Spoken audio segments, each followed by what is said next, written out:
the buttons and get us going here.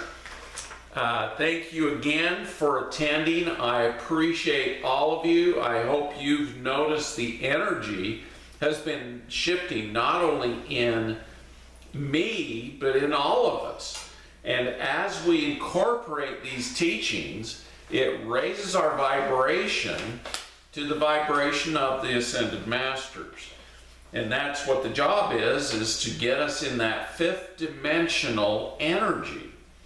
Okay, so today's topic is how do we overcome the chaos and have peace? And the assignment for this week, and we continue the other assignments, is I focus my mind and emotions on unconditional love, order, and peace. Now, I had one lady make a comment on the YouTube video, oh, we can't open ourselves up because it makes us a target. No. When we're focusing on unconditional love, you know, it's like what Jesus taught. He said, let your light shine. Don't put it under a bushel basket and hide yourself. We need to shine that unconditional love. We will not create karma. We will not create problems. In fact, when we do this and make our light shine and the unconditional love be focused out there on everybody, it actually raises the consciousness of everybody and wakes up the humans. And so it was really interesting because I had to give her an answer on that. And basically, I told her that, you know, as we have thoughts and create thoughts, we either create good thoughts or bad thoughts. And if we focus on unconditional love, that is the highest vibrating thought we can have. And it will not harm anybody, but it will shift the consciousness of everybody. Now today, we're going to talk about overcoming the chaos. And believe you me, I've seen it. I haven't focused on it because I've been focusing on unconditional love. And I want to tell you my assignment of focusing on that unconditional love. I did it every day this last week, and the culmination of this was on Saturday morning.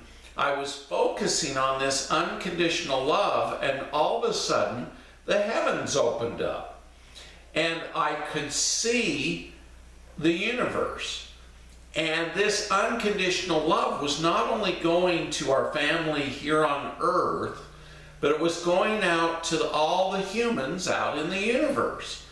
And boy, I tell you, I felt this, well, unconditional love just fill my soul and my heart, and it felt like my heart was going to burst wide open. In fact, it did.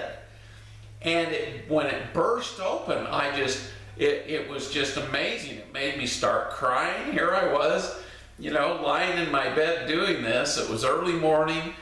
I think it was 4 in the morning on Saturday morning, and it was the most wonderful feeling, and I wanted to carry that with me clear to today and convey that message to all of you that this is what happens when we get in that unconditional love. Literally, it opens up everything. The heavens, the earth become one, and we become earth, one with the heavens and the earth, and one with God. So it's an amazing thing. Okay, I'm going to go to the share, and we will go into the current lecture and start the slideshow so you guys can see the slides. So here's the first slide, and then we'll go to the next one. Okay, what is order, basically? And we'll focus on this. Order is orderliness, which is a desire for organization, categorization, and placement in the proper area, the process in which ideas and objects are recognized, differentiated, and organized. And so order brings about civility from chaos, because it puts all of us in the positions we're in. And instead of fighting against things, we are conducting ourselves in an order that puts us in our place in civilization. And so it brings about civility. Now, when somebody's telling you to go not be civil, to be a person who is creating chaos, we know that comes from the dark side. Our God is a God of organization and order. And we need to be people who create order, who create organization, who create love consciousness.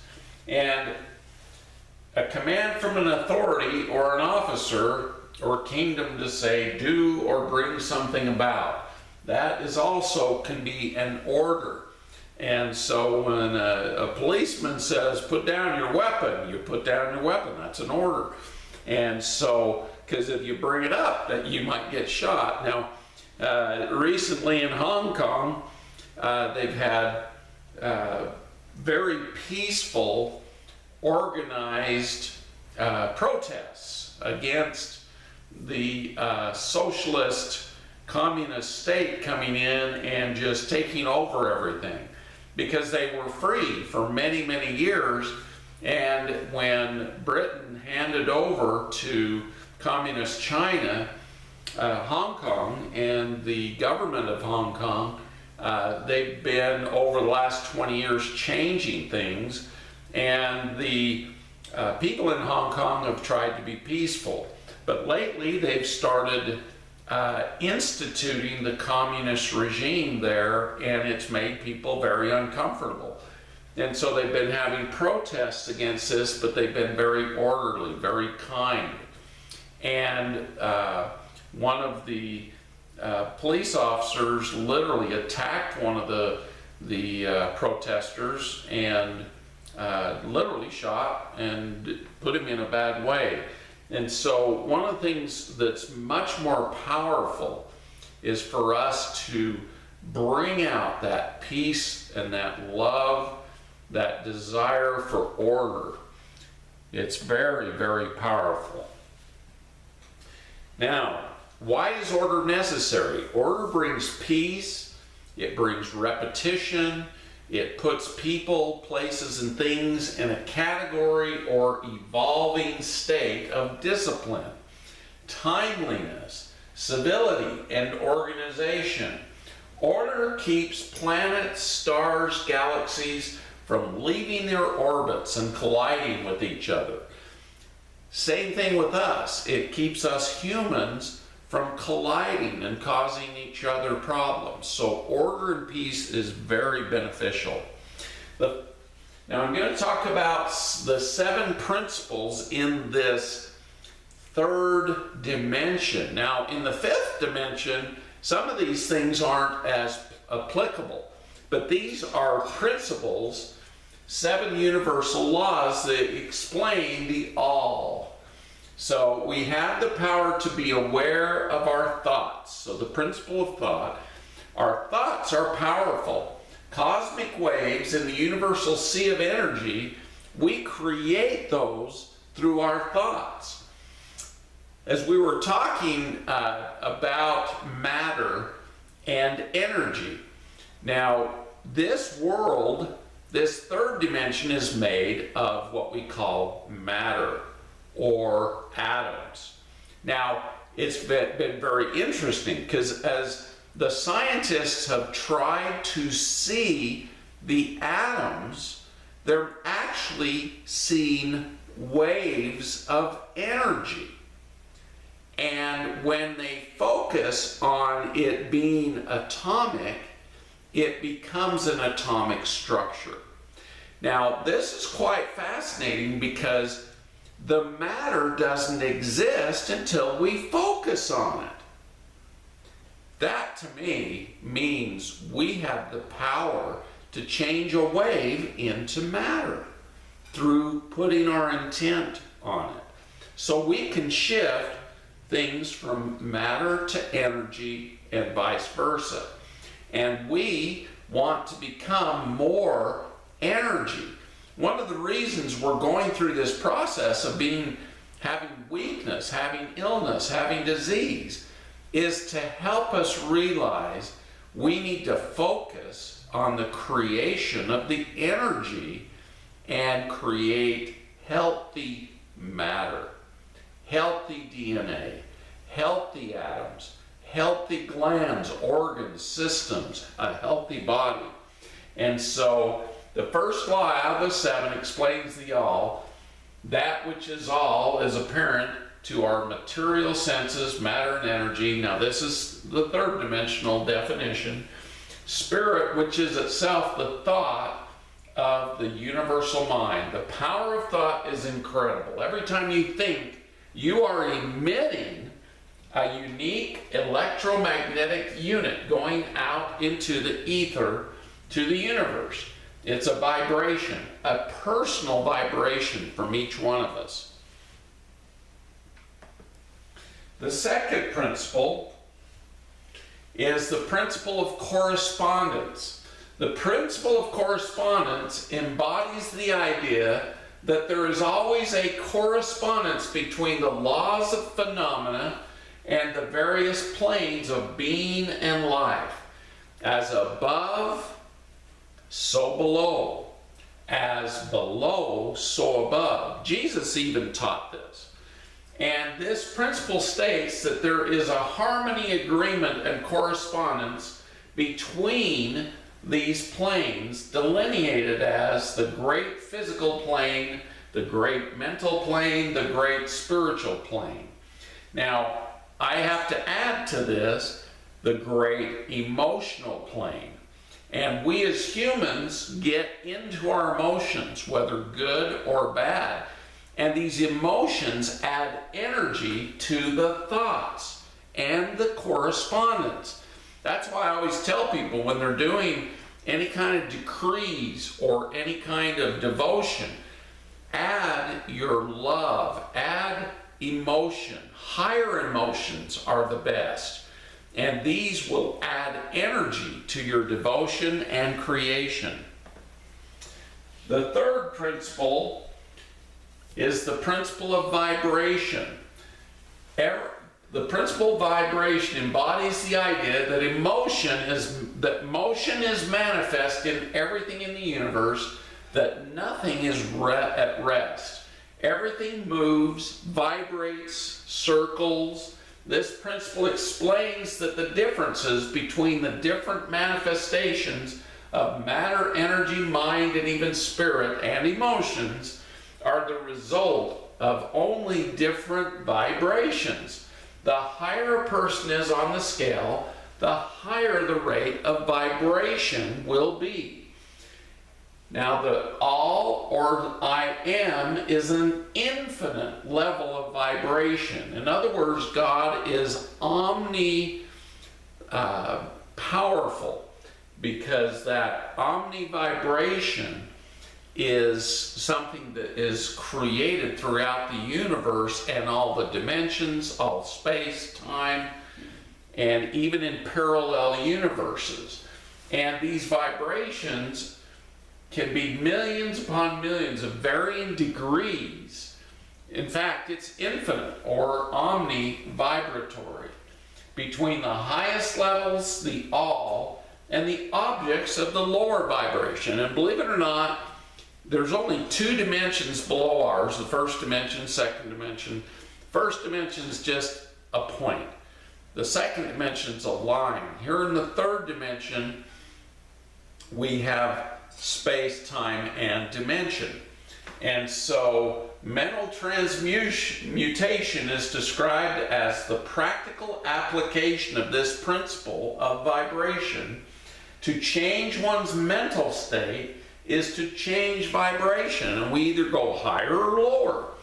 One may do this by an effort of will, which means deliberately fixing the attention upon a more desirable state. And that's what we're talking about when we talk about unconditional love. That is the highest vibrational state we can attain in this third dimension. Now, there are higher vibrational states, believe it or not. But here in this dimension, for our purposes, the highest is the love consciousness.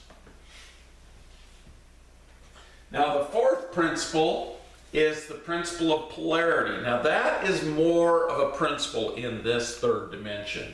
The principle of polarity is the fourth law of the seven universal laws. It embodies the idea that everything has a dual, or we live in a dualistic universe. Now, that's only this third dimension, because when we get in the higher dimensions, we won't have the duality that we have here. Now, in the fourth dimension, they still do, but in the fifth dimension, there's only unconditional love. So, here is the thing. All manifest things in this universe have two sides, two aspects or two poles. Everything is and isn't at the same time. All truths are but half-truths, and every truth is half false.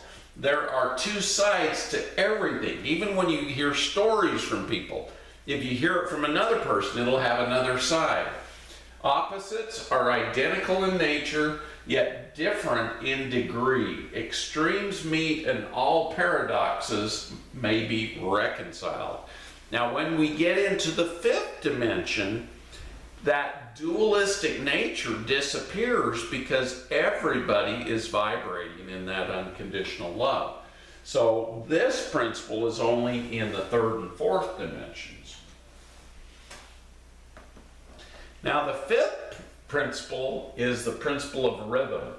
The principle of rhythm is the fifth law of the seven universal laws. It embodies the idea that in everything there is manifested a measured motion, a to and fro, a flow and inflow, a swing backward and forward, a pendulum-like movement. This principle explains that there is rhythm between every pair of opposites or poles and is closely related to the principle of polarity. So this too is only a principle in the third and fourth dimensions. So it can be seen that this principle enables transition from one pole to the other and not necessarily poles of extreme opposites. So this third dimension allows us the opportunity to make decisions, to make choices between good and bad, right and wrong, hot and cold, all of the opposites. And there's a rhythm.